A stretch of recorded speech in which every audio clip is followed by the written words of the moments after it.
నమస్తే, welcome to Suman TV. నేను మీ విష్ణు. ప్రస్తుతం పాటు QPFP అంటే qualified personal finance professional Rajeshwar Reddy గారు ఉన్నారు. సో వారితో మాట్లాడదాం.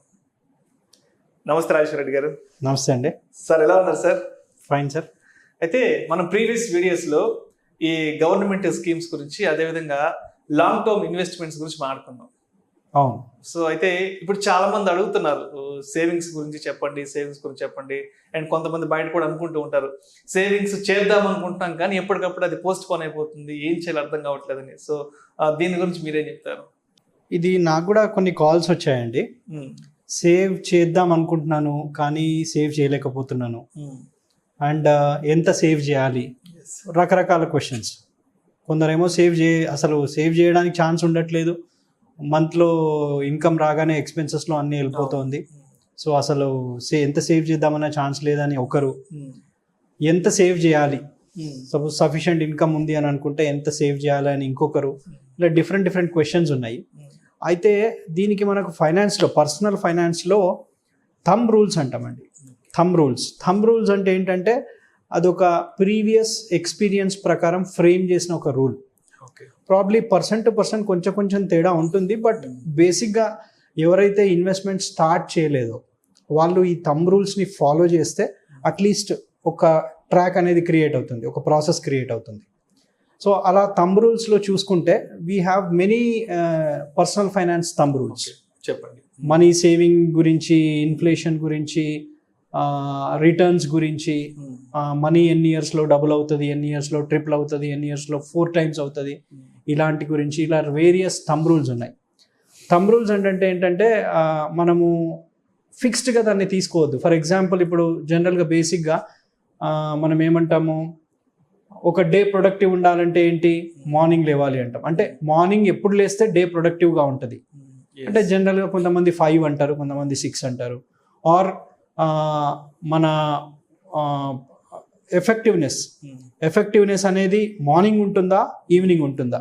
సో ఇలాంటి వాటికి జనరల్ థంబ్ రూల్స్ ఉన్నాయి. అలాగే పర్సనల్ ఫైనాన్స్లో కూడా we have thumb rules. So basic thumb rule అంటే ఫస్ట్ థంబ్ రూల్ ఒకరు ఫాలో కావాలి అనడానికి బేసిక్ థంబ్ రూల్ ఏంటంటే 50-30-20 రూల్. 50-30-20 రైట్. ఓకే. 50-30-20 అంటే మన శాలరీని ఒక 100 అనుకుంటే దే హ్యావ్ డివైడెడ్ ఇంటూ 50-30-20. 50 అనేది ఏంటి, ఈ 50% అనేది మన బేసిక్ నీడ్స్. ఓకే. అంటే అందులోకి ఏమేమి వస్తాయి అంటే హౌస్ రెంట్ అనుకోండి, మన గ్రాసరీస్ అనుకోండి, సర్టన్ బిల్స్ అంటే ఇంటర్నెట్ బిల్ అనుకోండి, మొబైల్ బిల్ అనుకోండి, ఇలాంటివి, ఎడ్యుకేషన్ ఎక్స్పెన్సెస్, పిల్లల ఎడ్యుకేషన్ ఎక్స్పెన్సెస్, ఇవన్నీ బేసిక్ నీడ్స్. అంటే మనకు ఆ పర్టికులర్ మంత్లో రిక్వైర్ అయ్యేవి. సో ఈ బేసిక్ నీడ్స్ 50% ఉండాలి. అంటే నాకు ఒక 100 రూపీస్ వస్తే 50% should be the basic needs. మిగతా 30 వాంట్స్కి. వాంట్స్ అంటే నేను ఒక మొబైల్ కొంటున్నాను, ఆర్ సినిమాకి వెళ్ళాలి, హోటల్స్కి వెళ్ళాలి, ఇలా వాటికి ఒక 30% మ్యాక్సిమం పెట్టుకోవాలి, అంతకంటే ఎక్కువ పెట్టుకోవద్దు. And 20 comes to savings. ఆ 20%ని సేవింగ్స్కి పెట్టాలి. అంటే చాలామంది ఎందుకు ఈ క్వశ్చన్ అడుగుతున్నారంటే they are not following this rule. ఇది బేసిక్ అండి. మనము ఇన్స్ట్రుమెంట్ ఎక్కడ ఇన్వెస్ట్ చేయాలి, ఎన్ని ఇయర్స్ ఇన్వెస్ట్ చేయాలి, ఇవన్నీ తర్వాత. ఫస్ట్ ఏ అనుకోండి, మన ఆల్ఫాబెట్స్ A to Z లో A is the first letter. So this is A of the thumb rules. 50-30-20. ఎందుకు మనకు మిగలట్లేదు అని అంటే ఈ 50-30 మన కంట్రోల్లో లేదు. 50-30 ఈ 50-30 50 కంటే ఎక్కువ 30. ఈ 30 ఉంది చూడండి, 50-30-20లో 30 ఫర్ వాంట్స్. అది మన కంట్రోల్లో ఉండట్లేదు. అది మన కంట్రోల్లో ఉండాలి అంటే we need to prepare a budget. మనకు every year state government budget, central government budget వస్తుంది. ఎందుకు బడ్జెట్? సో ఆ బడ్జెట్ ప్రిపేర్ చేస్తేనే మేబీ ప్రాబబ్లీ 100% అచీవ్ అవ్వకపోవచ్చు.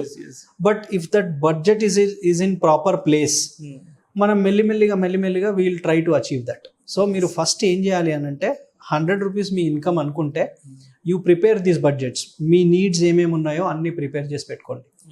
సెకండ్, వాంట్స్కి 30%. సో మీరు ఏం చేయాలి అంటే ఫస్ట్ థింగ్ ఏం చేయాలంటే 50-30-20 రూల్లో ఈ 20ని ఫస్ట్ ఇంప్లిమెంట్ చేయండి.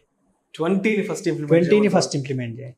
ఏం చేయండి అంటే ఒక 20 రూపీస్ని తీసి, సపోజ్ మీరు if you are operating online bank accounts ద్వారానే ఆపరేట్ చేస్తున్నామని అనుకుంటే గనక వాట్ యు డూ ఇస్, ఇవాళ రేపు బ్యాంక్ అకౌంట్ ఓపెన్ చేయడం చాలా easy. If you have one bank account you open another bank account. మనకు అందులో మినిమం బ్యాలెన్స్ పెడితే ఇట్ విల్ కంటిన్యూ. మంత్లో శాలరీ రాగానే వాట్ యు డూ ఈస్ ఆ శాలరీలో 20% తీసి ఆ బ్యాంక్ అకౌంట్కి ట్రాన్స్ఫర్ చేయండి. ఇంకొక దానికి ఫస్ట్ థింగ్ ఏదైతే నేను ఇప్పుడు ఓపెన్ చేయమంటున్నాను సేవింగ్స్ పర్పస్ కోసము ఫస్ట్ దానికి ట్రాన్స్ఫర్ చేయండి. ఇన్వెస్ట్మెంట్ ఎక్కడ చేయాలి, ఎందులో చేయాలి, ఎప్పుడు చేయాలి అనేది సెకండ్ థాట్, సెకండరీ థింగ్. అది first my advice is you create a bank account, another bank account, and you transfer ఆ 20% అమౌంట్ని ట్రాన్స్ఫర్ చేసేయండి.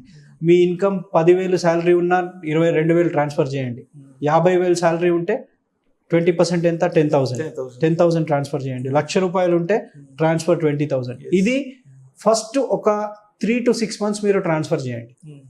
వాట్ ఐ రిక్వెస్ట్ ఇస్, ఈ వీడియో చూస్తున్న ఏ వ్యూవర్ అయినా కానీ starting from 5,000 to 1 lakh also you transfer. అంటే మీరు ఫ్రెషర్స్, మీరు ఇంతవరకు ఇన్వెస్ట్ చేయలేదు, మీకు ఎలా చేయాలో అర్థం కావట్లేదు, అలాంటి వాళ్ళకు ఈ ఆన్సర్. ఒక బ్యాంక్ అకౌంట్ ఓపెన్ చేయండి, అమౌంట్ రాగానే 20% అందులో ట్రాన్స్ఫర్ చేయండి. ఈ 3 to 6 months అయ్యాక you will have substantial amount in that particular bank account. ఇంకా మీరు టచ్ చేయొద్దు, మీరు ఆ అమౌంట్ని ఇంకా టచ్ చేయొద్దు, మీరు ట్రాన్స్ఫర్ చేసి వదిలేయండి. You remain calm for 3 to 6 months.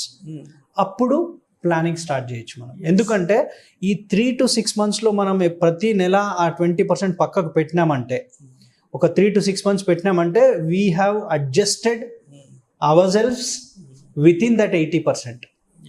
3 to 6 months మనము రెగ్యులర్గా we have led our life. అంటే నీడ్స్ అనుకోండి, వాంట్స్ అనుకోండి, హోటల్, మూవీ, మన బేసిక్ నీడ్స్ అన్నీ 80%తో మీరు చేశారు.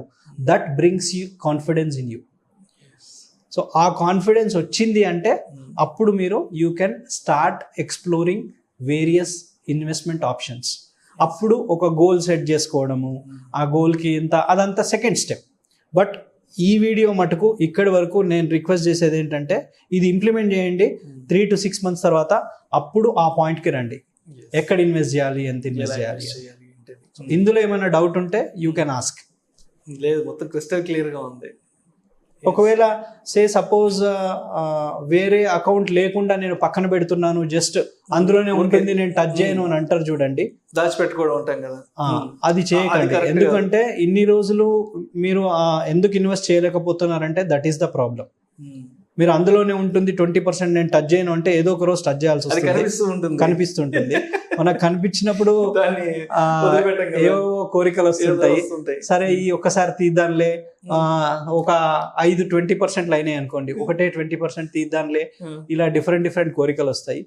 సో అది ఏమీ చేయకండి, రైట్ పక్కన పెట్టి పెట్టాలి. రైట్ ఒక బ్యాంక్ అకౌంట్ ఓపెన్ చేసి ఆ 20% ఒక 3 to 6 months వేసాక మీకే కాన్ఫిడెన్స్ వస్తుంది. నేను చేయలేకపోతున్నాను అనే క్వశ్చన్ రాదు ఫస్ట్ థింగ్. సెకండ్ క్వశ్చన్ కోసం అప్పుడు ఎక్కడ చేయాలి, ఎంత చేయాలి అని. సో ఫస్ట్ ఈ కాన్ఫిడెన్స్ బిల్డ్ చేసుకోండి, then we can plan for other things. Investing. Yes ఇది 50-30-20 basic rule of personal finance అండి, బేసిక్ రూల్. దీని తర్వాతే అన్నీ వస్తాయి. ఫస్ట్ ఇది ఇంప్లిమెంట్ చేయండి.